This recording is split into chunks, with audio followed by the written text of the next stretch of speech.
Everyone, I hope you guys had a good weekend. We're going to take some of the work that we did last week and continue with this point and counterpoint writing assignment. We're going to spend the next 2 days writing a rough draft, and then the final copy is going to be due later in the week after I give you some feedback and you can make some changes to your writing assignment. So the point of this video is to get you through the MLA expectations of setting up your paper. And as most of you know and are pretty good at, the MLA heading over in the left corner and the header on the right, we're going to be adding a works cited page, some other nuances for MLA, and making sure that you can do the in-text citations correctly. So with that said, some of you may have been through this process or expected to do some of these things last year in 9th grade English. It's kind of all over the place because some English teachers get to it, some do it more in depth than others. So it really depends on who you had and how much you were paying attention and how much you remember from last year to this year. So I'm just going to start off assuming that you don't remember anything and then take you through the process, give you some tips and some pointers. It's a little bit overwhelming because you might have to have a few tabs open and be switching back and forth as you're writing your paper. So in reality, my first tip is going to be try your best not to wait until the last minute. Okay, so here we go. All right, I opened up a new document. That's what I have on my screen right now. I titled it Sample Rough Draft for Point and Counterpoint. You can title it whatever you need to so that you could find it. In the left corner, like I said, I have the MLA heading double spaced, and then in the upper right for the header, I have the page number and then the last name for that. Okay, so new, what we're going to do is hit enter again and then center your text. When you're using MLA, you are to include a title on most things that you are doing. Sometimes it's hard to come up with the title in the beginning, so what we usually tell people to do is just put the word title as a place header, and then you can always come back to that at the end. It's usually some people's last thing that they do.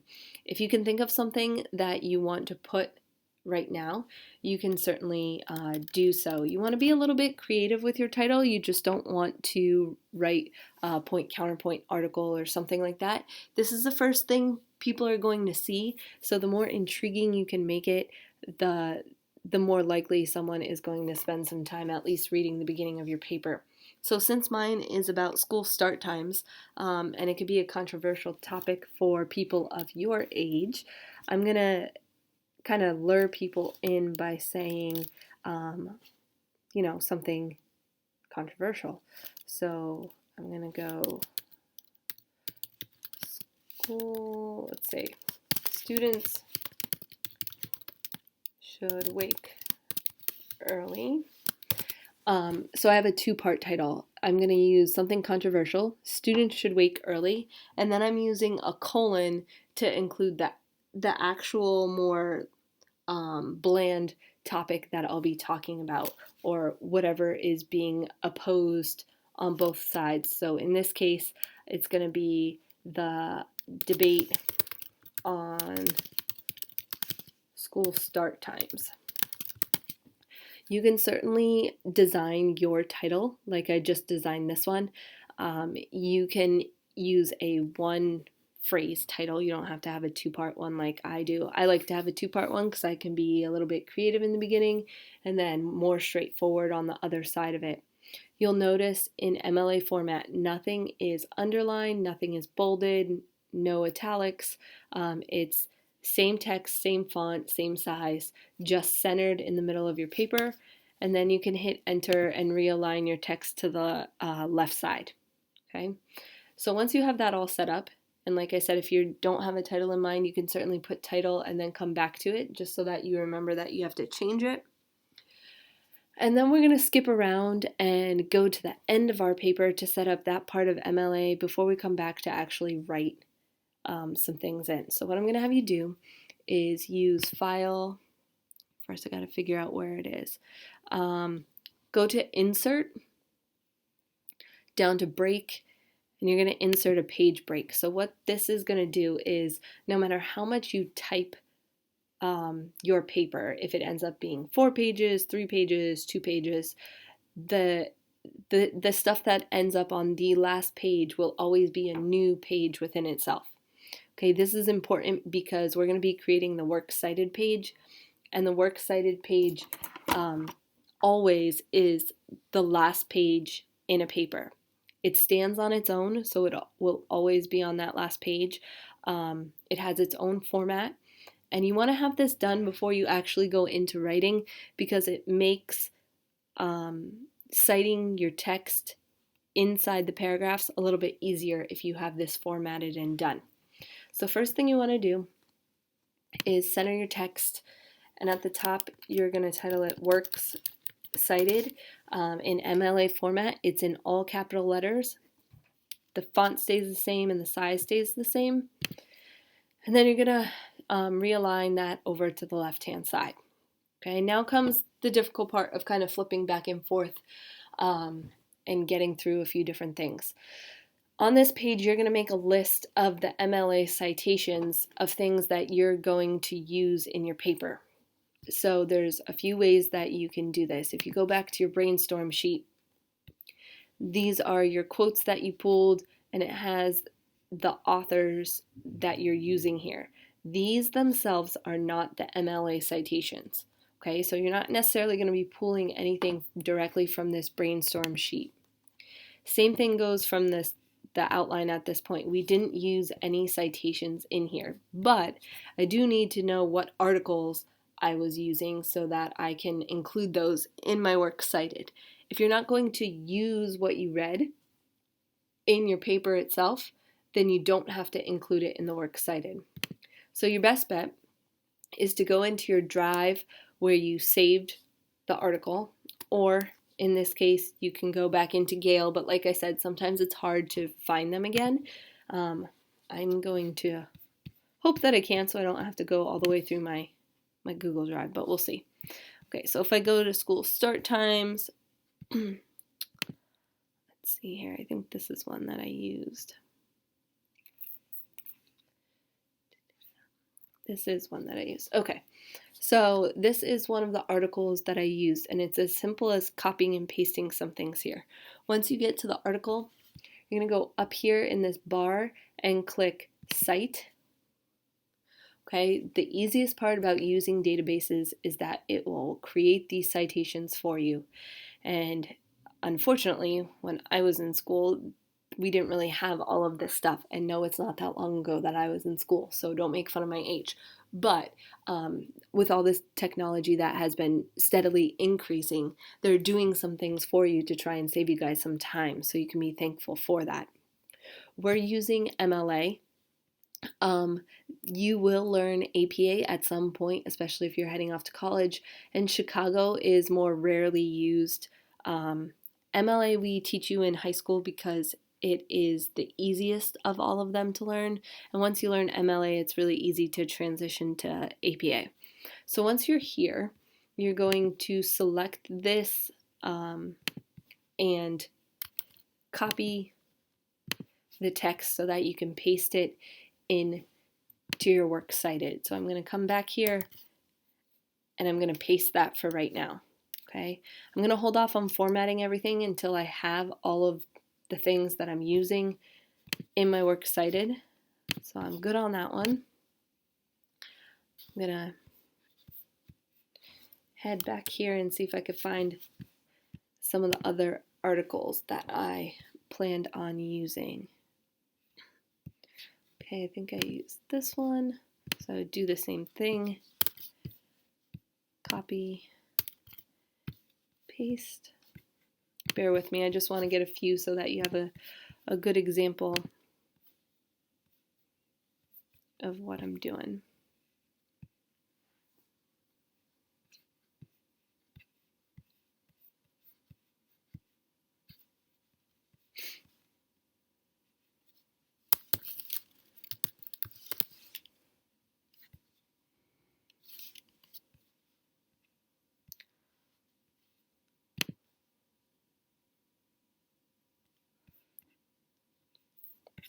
All right, so let me find this last one here. I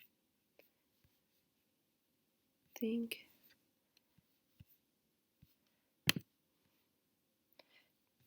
some of them are hard to find, but at any rate, oh, here it is.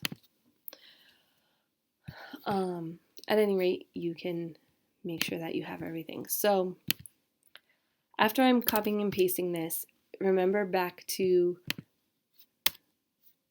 the rubric that I'm going to be grading you on, that is that you need at least 3 different resources that you're taking things from. So I would have the minimal on this paper that I'll be looking for on yours.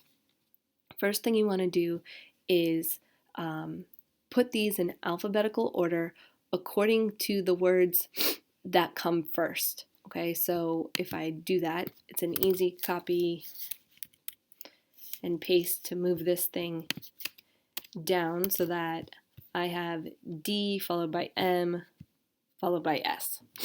Okay, the next thing I want to do is change the double space to single spacing on each of the citations. There's still going to be a double space in between each of your citations. However, they do this to basically save some room. If you have a really long citation like this first one and you double space it, it takes up a lot of room. And for your works cited, you don't necessarily need to be taking up pages and pages with works cited, especially when you get into writing longer papers or using more sources. In any given paper, you can have 20, 35 different resources that you pooled information from. Your works cited gets really, really long. Okay, in our case, that's not the case, but we will practice just in case you get there someday. Okay, so you have works cited at the top, centered. In between each of your citations, it is double spaced, and the citation itself is single spaced. Once you have that, we are going to do what we call a hanging indent. Okay, so a regular indent, you guys know, you simply hit tab and it moves the first line over, leaving everything else to the left-hand side. In your works cited in MLA format, you're going to do a hanging indent. So you're going to highlight everything, and then you're going to use the ruler up at the top of the Google Docs. Okay, you're going to make sure that your cursor is on the triangle that's pointing down, and you're going to slide the triangle over halfway between where it starts and the 1, and keep going until you get to the 1. Okay, it's going to move everything over.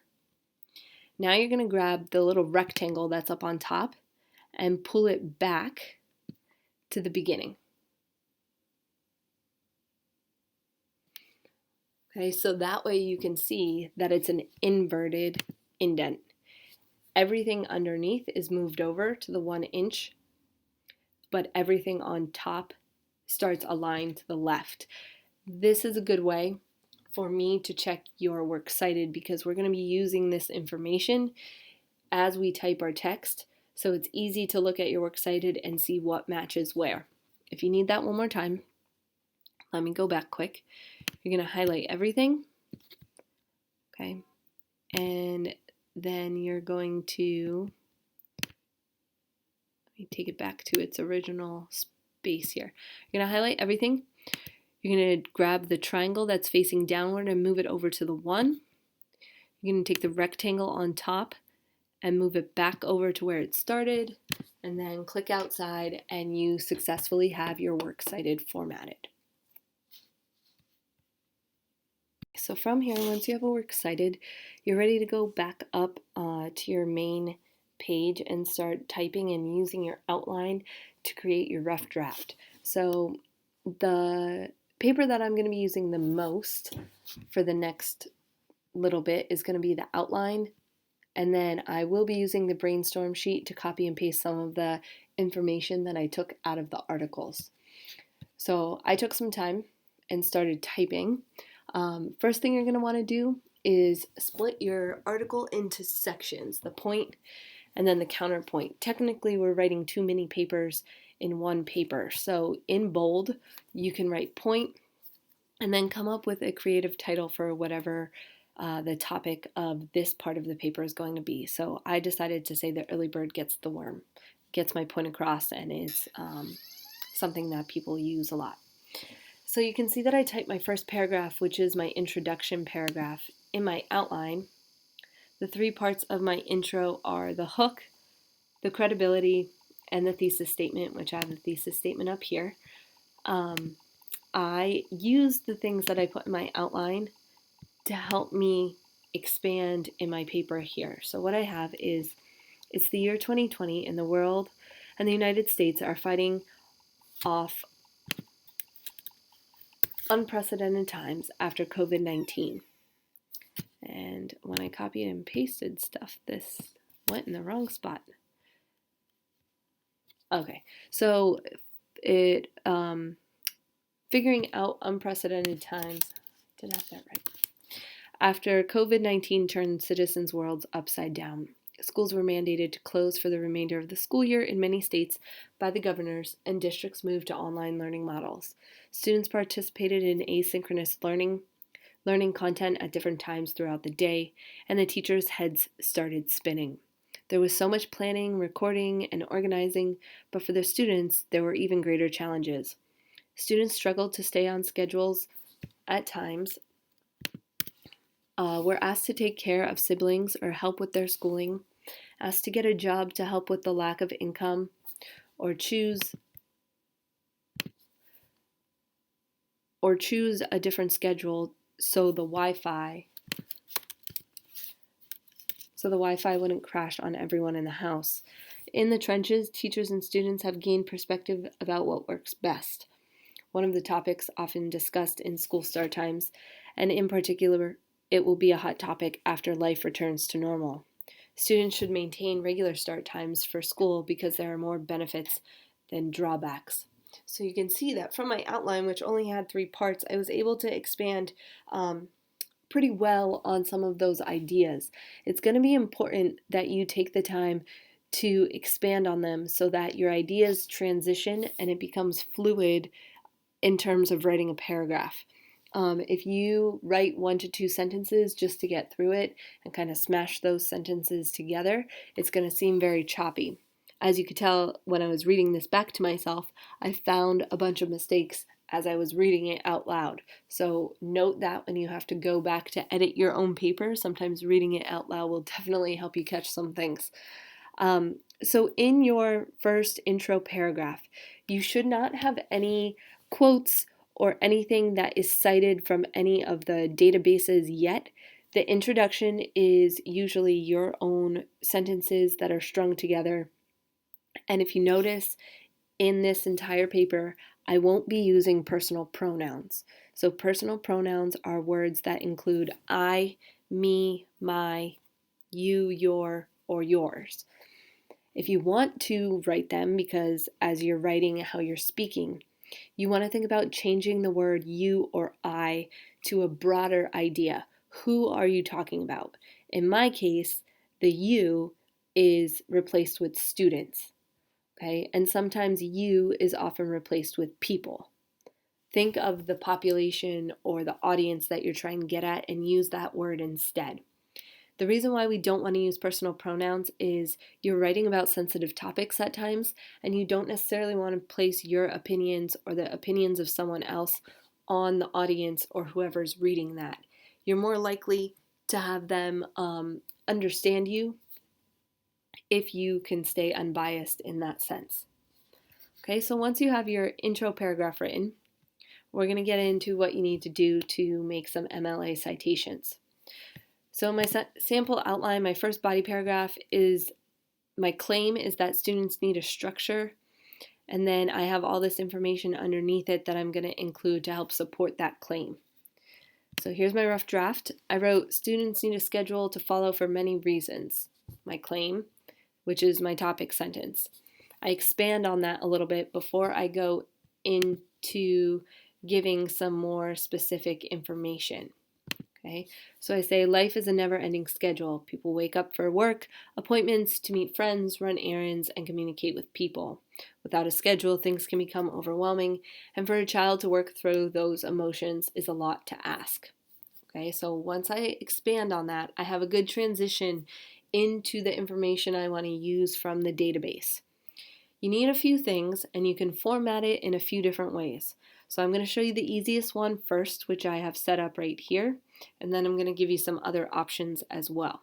Okay, so the first thing you'll need is a tagline, which introduces the fact that someone said or wrote whatever you're going to include next. So I have the author of the article explains. You can say the article states. In the article it says, comma. There's a bunch of different ways you can write a tagline. If I take the tagline out and I just start with the quote, not a huge deal as long as your quote is a full sentence within itself, but sometimes these taglines help your article flow a little bit more. Okay, so I have my tagline, and if my tagline is included in the beginning of the sentence, I'm going to make sure I put a comma. If you have Grammarly downloaded, it should autocorrect for you. And then I went to my brainstorm sheet, and I'm going to be using this example from the research, which is from the Mance article. I copied it, and I pasted it into my rough draft. Now, when I copied and pasted it, it did change the font and the size. So later on, you might want to go back and make sure that your font is all the same and your size is all the same so that it's not a little bit different. You'll also notice since I copied and pasted it and I didn't put it into my own words, I'm using quotation marks right here to signify that that is copied and pasted. And then at the end, I need to include my parenthetical, or we also call them in-text citation in MLA format. So I'm going to take whatever punctuation was inside the quotes and delete it. I'm going to use parentheses, and I'm going to match the author's last name in the parentheses to my work cited. So this came from this article. That is his last name. So I'm going to type that in there, close the parentheses, and put a period. You can see that anything to the left of the punctuation mark, the period, is going to be included with that citation. So if I had a question about where the information came from, I can look up that article, I can take this quote, I can find that, and either get the information that I need if I need more research or to figure out in what context it was being used, or if I want to use it for information later on, I know where I'm getting it from. Okay, it's also a good resource to make sure that we know that we're not plagiarizing and spending somebody's ideas as our own ideas. Okay, like I talked about, there's a few different ways that you can do this. So let me just copy and paste so that I have this. Okay, another thing that you can do is get rid of the tagline, like I stated, okay, and start with the quote itself. Okay, instead of having an internal citation afterwards, you can use a comma inside the quotation marks, and you can say Mance states. Okay, here you don't need an internal citation because you used his last name in the sentence and you're talking about him. You're still citing him and you're still telling me that Mance, which matches your works cited down there, this is his information. You're taking it from him. So that's another option as well. Okay, if we were reading out of a book or using something other than online databases, you would include page numbers within your internal citation. We are not doing that for this project, so you don't have to worry about that. Now, one more thing I want to show you is that if a different author said this, if I was pulling this quote from this last citation, you'll notice that there's no author for this citation. So what are you supposed to use in the internal citation? What you will use is the first 3 words of whatever is listed in this MLA. So instead of using Gale, because that's not first, we're going to use the title of the article, School Start Times. If your article title is longer than 3 words, you still only use the first 3 words. You'll also be putting quotation marks around it because it's the title of the article. So it would look like this if I was taking this quote from this database. Okay, obviously that's not the case for us, although if I kept typing, it would definitely appear at some point. Okay, so like I said, the works cited is important to have there because it's easy to go down and see what should be in your parentheses as you continue to type. I'm not going to necessarily type anymore, but I will attach this as a sample rough draft to Schoology so that you can see it. I would continue to write my body paragraphs, finishing with my examples here, and then finishing up with a conclusion.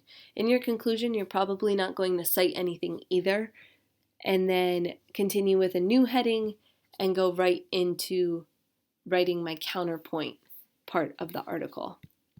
I would assume, based on how I'm typing right here, that my paper in all is going to be about 2 pages for each side of the argument and then a page for the works cited. So I will probably end up having somewhere around 5 pages when I'm said and done.